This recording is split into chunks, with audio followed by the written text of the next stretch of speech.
Saudaraku, kasus narkoba dan pencurian masih terbanyak yang terjadi selama tahun 2022.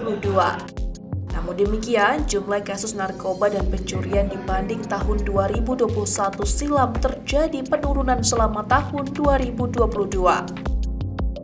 Hal itu dikatakan Kapolres Gayo Luas AKBP Efrianza didampingi Wakapolres dan para kasat melakukan konferensi pers di Aula Mapolres Gayo Luas di Blangsere terkait penanganan kasus tindak pidana yang ditangani Polres Gayo Luas sepanjang Januari hingga 31 Desember 2022. Kegiatan tersebut dilaksanakan di Mapolres Gayo Luas Blangsere pada Sabtu 31 Desember 2022.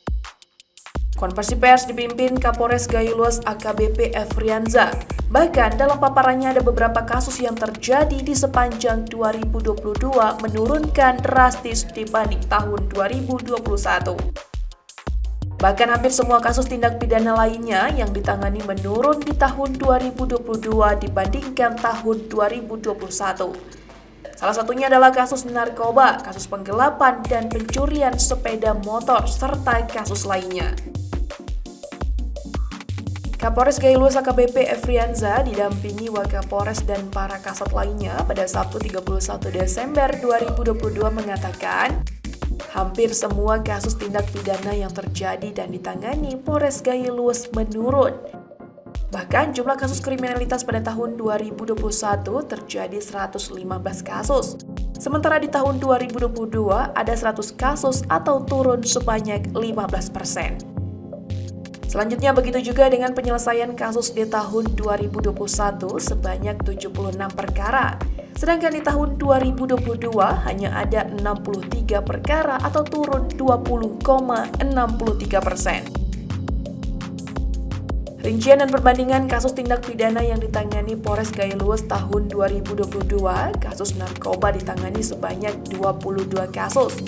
Sementara 2021 sebanyak 32 kasus. Dalam hal ini, kasus narkoba mengalami penurunan di Polres Gayo Luas tersebut. Selanjutnya, kasus pencurian tahun 2022 sebanyak 20 kasus. Sedangkan di tahun 2021 yakni 21 kasus dan menjadi turun 5%. Kemudian kasus penganiayaan dan penggelapan sepanjang 2022 yakni 21 kasus. Sedangkan tahun 2021 ada 10 kasus atau naik sebanyak 110%. Selanjutnya kasus curian sepeda motor sepanjang 2022 yakni 6 kasus. Sedangkan di tahun 2021 yakni 12 kasus atau turun sebanyak 100%.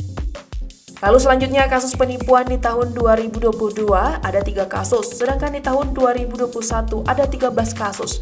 Dalam hal ini turun menjadi 300%. Kapolres Gayo Luas AKBP Efrianza mengatakan hampir semua kasus tindak pidana atau kejahatan lainnya di sepanjang 2022 di Polres Gayo Luas menurun drastis dibandingkan dengan penanganan kasus atau perkara di tahun 2021 lalu. Dari Gayo Luas, Rasidan, Tribun Gayo.